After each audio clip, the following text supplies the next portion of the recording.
This particular podcast is a favorite, and honestly, it's one that I really keep coming back to myself. Little story, I was at the beach surrounded by people I love, and I was like very, very empty inside. And I prayed hard for something big, and I got the quietest, most unexpected answer. This episode is about learning to receive what's already been placed in front of you. And I hope it touches you in the way it touched so many people. And as always, I am dying to hear what you think. So today, I'm going to talk about something that's completely maddening and also a little bit miraculous.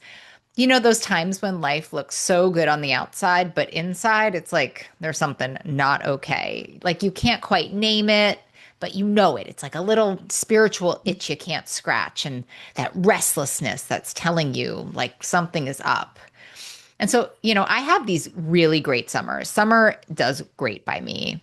And I spent a month this summer at the beach surrounded by my family, my friends that are family. The ocean was our backdrop. It was like on paper perfect, except off paper, I was not perfect. Inside, I was what we call in the 12-step world, like restless, irritable, discontent. I was itchy, itchy, itchy spiritually. And it's really a terrible feeling when your life looks so shiny on the outside, but inside, you know there's something terribly off. And when that happens for me, my instinct, I don't know if it's yours, is just to go on a big search, a search for something big. I really, and this summer, I was like, I will do anything to feel better. I will take a pilgrimage to India. I will do a 5-figure mastermind. I will like quit my job and do a training. I just needed to find something that would get me unlocked and unstuck. And I was like really willing to go all the lengths. I really wanted like this burning bush moment. I wanted it badly, badly, badly. I wanted something big and grand. So, I did what I know to do spiritually. I just threw up a prayer, but I threw up a really clear prayer. I was like, I need a new spiritual existence. I need a refresh. And again, like I was ready to spend the money. I was ready to take off the time. I was ready to chase the light. And my beloved teacher, Carolyn Mace, always says that there's no such thing as an unanswered prayer. Just sometimes we don't like the answer. And I kind of love this story. I didn't at the time, but I kind of love the story because what came to me wasn't a grand revelation. Like it really wasn't. It wasn't a big, huge burning bush, even though that gets me really excited. It was actually this very small, tender whisper. Not a roar. It was just a little whisper. And it said, there's this woman who you sit in 12-step circles with, Molly. Someone I barely knew. Like she had just come across me a few times. I'd seen her a lot, talked to her twice. She's a very quiet, grounded, like the opposite of a burning bush, which is like probably why it didn't occur to me. And it said, go call Juliana and ask her if she'll guide you. That's what the note said. That's what the answered prayer said. Go call Juliana and ask her if she'll guide you.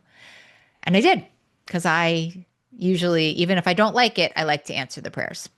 So now every Tuesday morning at 8:45, Juliana and I sit in a coffee shop together.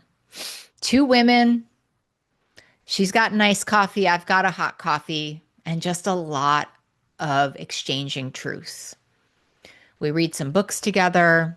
She tells me what to do before we meet, and I do it. And it's so beautiful. It's not a big mountaintop retreat. There's no incense. There's no price tag. It's just connection. It's just presence. It's just peace. And honestly, it is changing me.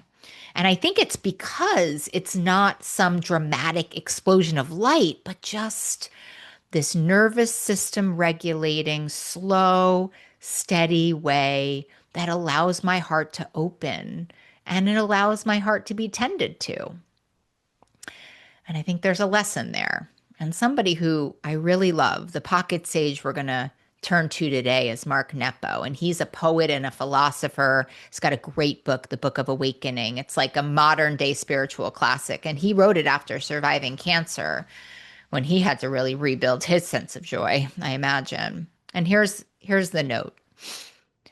The key to knowing joy is being easily pleased, not cheapened or made simple-minded, but seeing with the eyes of the heart that small things are as meaningful as large, that we can be satisfied by what is before us.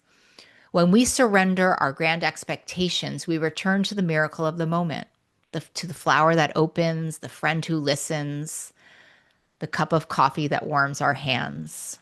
The world doesn't need to be spectacular for it to be sacred. One more time for those of you in the back. The key to knowing joy is being easily pleased, not cheapened or made simple-minded, but seeing with the eyes of the heart that small things are as meaningful as large, that we can be satisfied by what is before us. When we surrender our grand expectations, we return to the middle of the moment, to the flower that opens, the friend who listens, the cup of coffee that warms our hands. The world doesn't need to be spectacular for it to be sacred. He's reminding us that joy isn't about big, shiny, burning bushes, right? It's not about the size of what we receive. It's about our willingness to be touched by what we already have.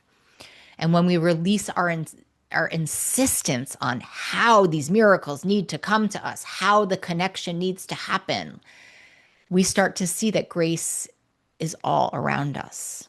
I swear, this woman, I mean, she's just been around me for a year. It's wild, And so when I read that, I was like, yup, And that's what prayer can really help us to do, to just soften, become easily pleased, and see the sacred in what's already here. I'm praying for a burning bush, and the universe just sends like a quiet friend, right? I want a big lightning bolt, and the universe is like, go have a cup of coffee, Molly. And, receiving help requires so much courage to ask. It makes us let go of control and release our ideas of how we think the answer should look, which is so hard. And it really requires us to open our palms and allow what's supposed to be placed in them to be placed in them, whether we like it or not, right? But when we can do that, something shifts. We can let go of our restlessness. Our discontent can soften. And, at least in this story, I found for the first time in a really long while, this sense of like divine companionship that I really needed. I really needed a guide. So our word for today is receptivity.